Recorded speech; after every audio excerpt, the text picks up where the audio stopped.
Welcome to my another blog. কেমন আছেন সবাই? আশা করি সবাই ভালো আছেন, আমিও ভালো আছি। আজকে চলে গিয়েছিলাম আমি গোপালগঞ্জে, অর্থাৎ শ্রীধাম ওরাকান্দি পূর্ণভূমিতে, যেখানে হচ্ছে অজস্র ভক্তের সমারোহ। প্রতিবার যাব যাব করে যেতে চাই, কিন্তু কোনো না কোনো একটা ঝামেলা বেঁধেই যায়, যা হয় না। এবার আমি চলেই আসলাম। এই যে অজস্র ভক্ত পরিমাণ পায়ে হেঁটে হেঁটে কত দূর দূরান্ত থেকে এসেছে। এখানে পূর্ণব্রহ্ম শ্রী শ্রী হরিচাঁদ ঠাকুরের 215তম জন্মতিথি উপলক্ষে আজকের এই অনুষ্ঠানটা শুরু হচ্ছে।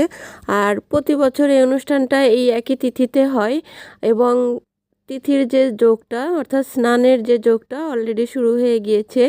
ওখানে যেহেতু আমার খুব ভালো লাগছিল, মনটা খুব শান্ত হয়ে গেল। এত ভক্তবৃন্দ, শুধু আকাশে বাতাসে এক নামেই চলছে হরি বলো। এই যে আমরা দেখতে পাচ্ছি, এটা হচ্ছে শ্রীধাম ওরাকান্দির কামনা সাগর। এখানে অজস্র ভক্তবৃন্দ তাদের মনের ইচ্ছাটা পোষণ করছে, এবং এখানে স্নান করে তাদের মনে যত কষ্ট আছে, দুঃখ আছে, যত চাওয়া পাওয়া সব কিছু এখানে কামনা সাগরকে বলছে। এবং কামনা সাগর এমন একটা জায়গা, এবং কামনা সাগরের কাছে যত রকম চাওয়া পাওয়া দাবি করা হয়, অর্থাৎ যত মানত থাকে সব এখানে করলে অটোমেটিক তিনি পূরণ করে দেয়। অর্থাৎ ওই যে বিশ্বাসে মিলায় বস্তু তর্কে বহুদূর। তাই আমিও এখানে গিয়েছিলাম, এবং অজস্র ভক্তবৃন্দের মাঝে আমার এত ভালো লাগছিল যে বোঝাতে পারবো না, কারণ প্রতি বছর যাব যাব করে যা হয় না। এবার আমিও কামনা সাগরে স্নান করলাম। স্নানের পরে আবার চলে আসলাম আমি সবার সাথে ভক্তদের সঙ্গে সময়টা কাটানোর জন্য।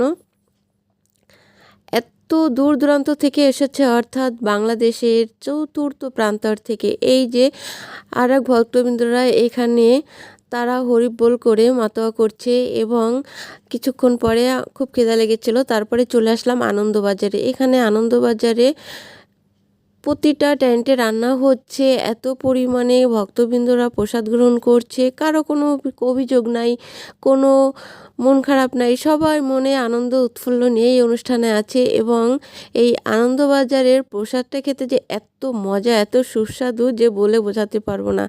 আমি তো ভরপুর খেয়ে নিলাম। এবং ওই পাশে দেখা যাচ্ছে যে আমাদের স্বেচ্ছাসেবক ভাইরা ছিলেন, ওনারা সবাইকে প্রসাদ দিচ্ছেন। এই পাশে আর একটা তাঁবুটা নিয়ে সেখানেও রান্না হচ্ছে, অর্থাৎ দিন রাত 24 ঘন্টা রান্না চলছে তো চলছেই।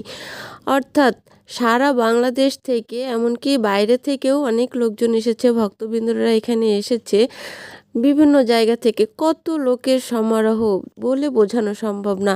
আমরা ছবিতেও দেখতে পাচ্ছি কি পরিমাণে লোকজন। এই যে দুপুরবেলা রোদের ভিতরে কারো কোনো কষ্ট নেই, সবার মুখে হাসি ফুটে আছে, কোনো দুঃখ নেই। খুব ভালো লাগছিল পরিবেশটা, এত পরিমাণে ভালো লাগছিল। আমি তো সেই ভোরবেলায় গিয়েছি, সারাটা দিন ওখানে কাটাচ্ছি। এই যে দুপুরবেলা রোদের ভিতরে আমি ঘুরে ঘুরে বেড়াচ্ছি, পুরোটা ঘুরে ঘুরে প্রদক্ষিণ করছিলাম। অবশেষে চলে আসলাম নাট মন্দিরের এখানে। নাট মন্দিরটা চারিদিক দিয়ে প্রদক্ষিণ করলাম, এবং এত সুন্দর যে বলে বোঝাতে পারবো না। যারা যারা এখানে গিয়েছো শুধু তারাই জানতে পারবে যে আসলে এই জায়গাটা কেমন কেমন অনুভূতি হয়। সব কিছু ঘুরে ঘুরে দেখে সারাদিন ওখানেই থাকলাম। অবশেষে চলে আসলাম হচ্ছে সেই দুধসাগরে, অর্থাৎ দুধসাগর পুকুরের ওখানে কিছুক্ষণ সময় কাটালাম। কে কে এখানে গিয়েছিলে কমেন্টে জানিও, আর কার কেমন লেগেছে জানানোর চেষ্টা করো। ধন্যবাদ।